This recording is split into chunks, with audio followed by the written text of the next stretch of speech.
2023 టాలీవుడ్ లో డీలా పడింది. పాన్ ఇండియా హిట్లు లేవు. పవన్, మహేష్, బన్నీ, చెర్రీ, తారక్ ఇలా వీళ్ళ సందడి లేదు. దీనికి తోడు టాలీవుడ్ నుంచి 300 కోట్ల వసూలు మించేంతగా మరే మూవీ దూసుకెళ్లలేదు. దీంతో బాలీవుడ్ మళ్ళీ సౌత్ మీద కామెంట్లు పెంచింది. ఇంతలో ఆఖరి పంచ్ మనదైతే ఆ కిక్కే వేరన్నట్లు సలార్ షాక్ ఇచ్చింది. బాలీవుడ్ బల్పును వంచేస్తుంది. అసలు హిందీ ఫిలిం మేకర్స్ ని ఒక విషయం చిక్కట్లేదు. అదే వాళ్ళ సినిమా ఇక్కడెందుకు ఆడట్లేదు, మనవి మాత్రం అక్కడెందుకు ఆడుతున్నాయి. మరి దానికి రీజన్ ఏంటో చూసేయండి.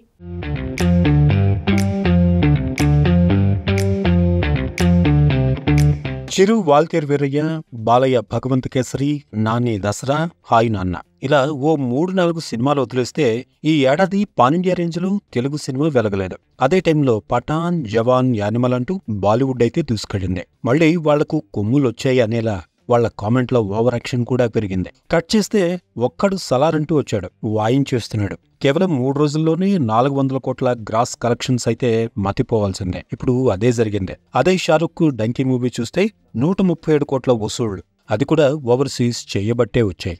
లేదంటే నార్త్ బెల్ట్ తో నో సందడి. దెబ్బకి బాలీవుడ్ హీరోలు, దర్శక నిర్మాతలకు వాస్తవం బోధపడినట్లుగా అయింది. అదేంటో ఇంతవరకు బాహుబలి, RRR, KGF, కాంటారా, పుష్ప ఇలా తెలుగు, కన్నడ సినిమాలకు నార్త్ లో జనం ఎగబడినట్లుగా హిందీ సినిమాల కోసం సౌత్ జనం ఎగబట్టం లేదు.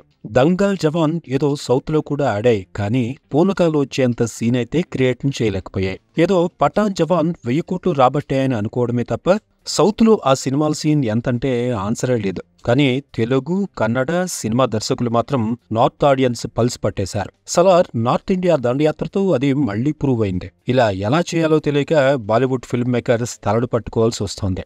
ఏమైనా ఈ ఏడాది తెలుగు వెలుగుల్లేవని సంతోషపడ్డ బాలీవుడ్ కి సలార్ చాచిపెట్టి పంచ్ ఇచ్చింది.